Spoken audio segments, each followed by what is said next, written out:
नमस्कार। Professor S Narayan Raju YouTube channel में आप सबका स्वागत करता हूँ। सूरदास कृत ब्रह्मगीत सार से संबंधित विभिन्न पदों की व्याख्या की श्रृंखला में अब और एक पद की मैं व्याख्या करने जा रहा हूँ। और इस पद की विशेषता यह है कि गोपियों के लिए कृष्ण के संग रहते वक्त, कृष्ण के जो सामीप्य सुख का अनुभव करते वक्त प्राकृतिक जो भी चीजें बहुत सुखदायिनी या सुख प्रदायिनी जैसे लगते थे, अब वही चीज उनके लिए बहुत दुख दे रही, उनके दुख और अधिक कर रही है। ये बहुत मनोवैज्ञानिक चीज सूरदास ने बढ़िया वर्णन किया है गोपियों के माध्यम से। और इसके साथ साथ कृष्ण के प्रति गोपियों के अगाध स्नेह और प्रेम से संबंधित भी इस पद की व्याख्या से पता चलता है। पहले पद देखेंगे, पद के साथ साथ व्याख्या भी देखेंगे। बिन गोपाल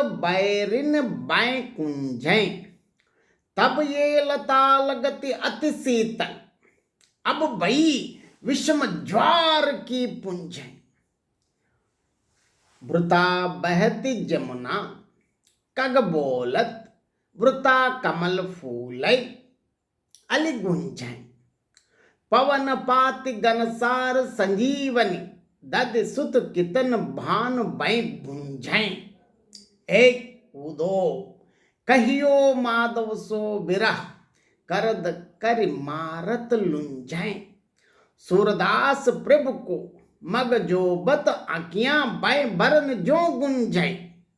यहाँ इस पद में सूरदास के पद प्रयोग देखिए, इस प्रकार पढ़ने में ये मजा आते रहते, मतलब इससे कृष्ण के प्रति सूरदास के मन में जो प्रेम है। और जो क्योंकि देखिए, बिन गोपाल बैरन बाय कुंजय, क्योंकि व्रज में गोकुल की जितनी कुंज मतलब लताएं, बाग बगीचे, फूल सब एक समय में बहुत आनंद देने वाले अब कैसे हो गए?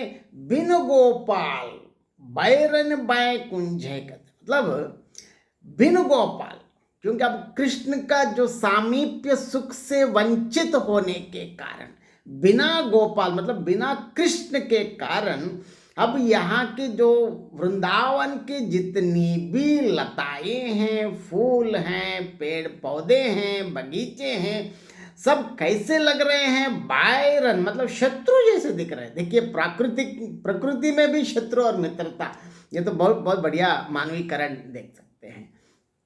तब ये लता लगती अति शीतल, तब मतलब श्री कृष्ण के साथ रास लीला खेलते वक्त, वहां तो व्रज में श्री कृष्ण रहते वक्त सदा सदा मतलब निरंतर कृष्ण के साथ रास लीला वृंदावन में लगातार चलती थी। कृष्ण की वेन बांसुरी वादन और रास लीला तो लगातार, आज की भाषा में बोलना है तो 24/7, मतलब इसका कोई बिना इंटरप्शन, बिना एनी इंटरवल के साथ चलती। तब ये लता लगती आती, अब क्या होती थी? ये पूर्ण संपूर्ण वृंदावन बहुत शीतल प्रदायन थी। अब वही वृंदावन में तो कोई परिवर्तन नहीं है, परिवर्तन मात्र इतना है कि तब श्री कृष्ण के साथ, अब श्री कृष्ण के बिना, अब बिना क्या हुए? अब बई विषम ज्वार की पुंजय, ये सारी लताएं अब कैसे दिख रहे हैं? भाई विषम ज्वार की पुंज, मतलब विष फुफकारने वाले, अग्नि फुफकारने वाले लताएं जिस, मतलब अब ऐसे हो गए कि बिल्कुल शीतलता की जगह बहुत ग्रीष्म, मतलब बहुत इतना ऐसे ग्रीष्म हो गए, मतलब एकदम धूप जैसे हो गए, मतलब भाई विषम ज्वार की, मतलब विषम ज्वालाएं फैलाने वाले जैसे हो गए। और आगे देखिए प्रकृति का, वृता बहती जमुना, जब कृष्ण के साथ है तो वृंदा ऐसा लगता है कि यमुना हमारे लिए ही चल, लेकिन अब लग रहा है कि यमुना नदी का कोई काम नहीं, बस चल रही। कग बोलत, जब पक्षियां चिड़ियों की जो आवाज है बहुत मनमोहक मनोरम लगता था, खानों के लिए बहुत आस्वादन करते थे। अब कृष्ण ना होने के कारण लग रहा है कि कुछ कलकल बनी दे रहे, मतलब करकट लग रहा है। वृता कमल फूल है, इसके पहले कमल फूलते ही इतना सुंदर आकर्षित करते थे, अब लग रहा है कि ये बिना कोई मतलब के फूल रहे हैं, ऐसे कोई मतलब नहीं है। अलीगुंज, इसके पहले जो बावरों की जो आवाज सुनते सुनते बहुत अच्छा लगता था, अब लग रहा है कि ये बेकार में घूम रहे, तो कोई अनावश्यक आवाज कर रहे हैं। देखिए कृष्ण के साथ और कृष्ण के बिना प्रकृति में भी जितने परिवर्तन आए हैं, इसके बारे में बढ़िया वर्णन है। और आगे भी देखिए, पवन पाति गनसार संजीवन दद सुत कितन बान बै भूंज।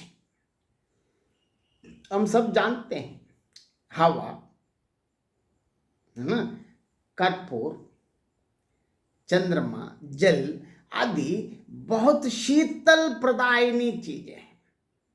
अब कैसे हो गए हैं, दद संजीवन दद सुत कितन बान बै भूंजाएं, यहाँ ऐसे बता रहे। देखिए एक जमाने में मतलब श्री कृष्ण के साथ रहते वक्त चंद्रमा की शीतल किरणें, मतलब खासकर चांदनी के रात, मतलब बिल्कुल पूर्णिमा के दिन तो और इसमें कोई ये नहीं, मतलब इतने शीतल प्रधानता का अनुभव कर, मतलब कृष्ण के साथ रासलीला खेलते वक्त ये सारी चीजें उनको और अधिक उद्दीपन भाव, मतलब उसको और अधिक सुख प्रदान करने वाले। अब वही शीतलता प्रदान करने वाले जो चंद्रमा की किरणें अब कैसे रह रहे हैं, ग्रीष्मकालीन सूर्य की उत्तप्त किरणों से, मतलब उनकी जो धूप को और अधिक बढ़ाने वाले, मतलब यहाँ चंद्रमा तो चंद्रमा ही है, उनकी किरणें तो हमेशा शीतलता प्रदान करती ही हैं, इसमें कोई दो राय नहीं है। लेकिन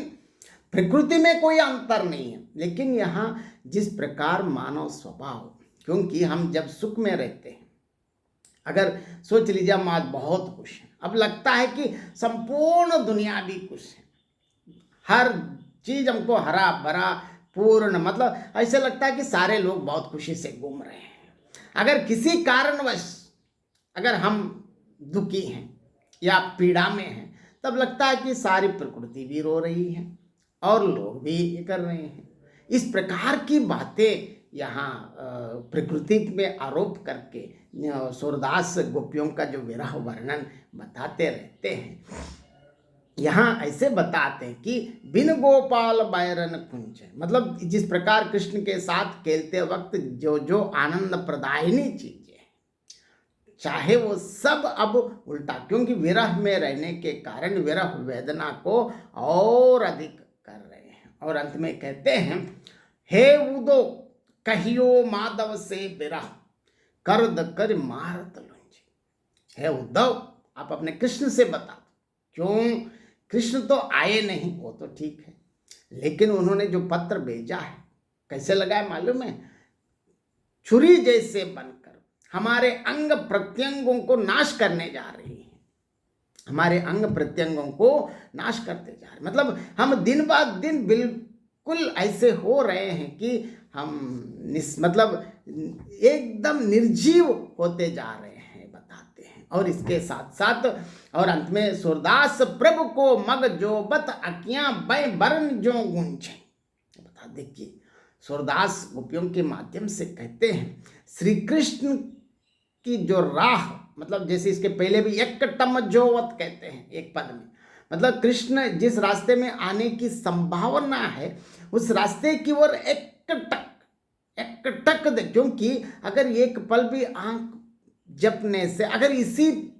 बीच में कृष्ण आए तो एक पल भी नहीं, पल में 100% का जो मतलब इससे एकदम लघु क्षण भी श्री कृष्ण का दर्शन या श्री कृष्ण सामीप्यता का अनुभव से वो वंचित नहीं करना चाहते। वहां देखिए, यहाँ भी देखिए, इसलिए लगातार देख इंतजार करते करते ऐसे हो गए हैं, आंखियां बै बरन जो गूंजें, यहाँ मतलब ऐसे हो गए कि आंखें लाल लाल होके बिल्कुल ऐसे हो गए कि देखने में बहुत डर लगते हैं, जिस प्रकार सूरदास के शब्दों में स्वामी कृष्ण की राह देखते देखते गोपियों के नेत्र गुंजाओं के समान लाल रंग के हो गए, प्रतीक्षारत गोपियों के लिए अब कृष्ण जैसा उचित समझे वैसा करे। यहाँ इस प्रकार इस पद में गोपियों के माध्यम से श्री कृष्ण के गोपियों के मन में श्री कृष्ण के प्रति जो प्रेम, क्योंकि यह बहुत मनोवैज्ञानिक चीज यहाँ बताते हैं, जिस प्रकार हम अपने सगे संबंधियों के साथ या जिससे हम प्रेम करते हैं, मतलब यहाँ प्रेम मतलब प्रिय और प्रिया की बात नहीं, मतलब हम अपने इष्ट लोगों के साथ जैसे रहते हैं तब प्रकृति भी हरा भरा, मतलब संपूर्ण प्रकृति हमारे साथ जैसे लगते हैं। अगर उसके खिलाफ अगर कहीं कष्ट में है, दुख में है, हम जिन लोगों के साथ लोग ना होने की वजह से उनकी कमी को जो महसूस करते वक्त हम इतना ऐसे लगता है कि सारी प्रकृति भी हम ही, मतलब यहाँ एक बहुत मनोवैज्ञानिक चीज, मतलब इसका मतलब यह है कि सारी चीज़ों के लिए हमारा मन ही सबसे मुख्य है। क्योंकि अगर मन से आप प्रसन्न हैं, अगर आनंद का अनुभव करते हैं तो सब दुनिया अब आप एकदम आह्लादित दिखते हैं। मतलब इस दुनिया में सुख और दुख सिर्फ बाहर प्रकृति में नहीं है, बाहर नहीं है। कभी सुख और दुख या आनंद को बाहर ढूंढने के लिए कभी पागलपन का काम नहीं करना चाहिए। सुख या दुख हमारे अंदर है, जैसे आप देखते हैं वैसे दिखता है। ये इस प्रकार सूरदास इस बहुत बढ़िया मनोवैज्ञानिक चीज को इतनी बढ़िया गोपियों के माध्यम से अभिव्यक्त किया है। आजकल हम इसके लिए उसके लिए अनावश्यक कंसल्टेंट साइकोलॉजिकल क्या क्या दुनिया भर के उसके अनावश्यक चीज़ों में जाके लाखों हजारों लाखों रुपए जो बेकार में खर्च करते, इससे अच्छे हमारे पद पढ़ने से सब पता चल जाता है। क्योंकि हमारी भारतीय सनातन धर्म की विशिष्टता यह है कि हर चीज हमारे पास उपलब्ध है। अगर एक बार गोपियों के जो पढ़ने से भक्त और भगवान के बीच में प्रेम ही नहीं, सब कुछ लौकिक या अलौकिक, मतलब यहाँ तो अलौकिक है और प्रेम है। मैंने पहले ही बताया था, जब भी गोपियों के जो प्रेम कहते हैं तो अलौकिक मतलब भगवान और भक्त के बीच में प्रेम है, और जो श्रृंगार वर्णन है बिल्कुल वो अमलिन श्रृंगार। इस प्रकार सूरदास ने बहुत बढ़िया मनोवैज्ञानिक तथ्य को बहुत संक्षिप्त में ऐसे छोटे छोटे पदों में सुंदर उदाहरणों के माध्यम से बहुत बढ़िया अद्भुत विश्लेषण करके हम प्रस्तुत किया है। और आज आप इस वीडियो को देखने या सुनने के बाद जरूर आप अपनी प्रतिक्रिया व्यक्त कीजिए। धन्यवाद।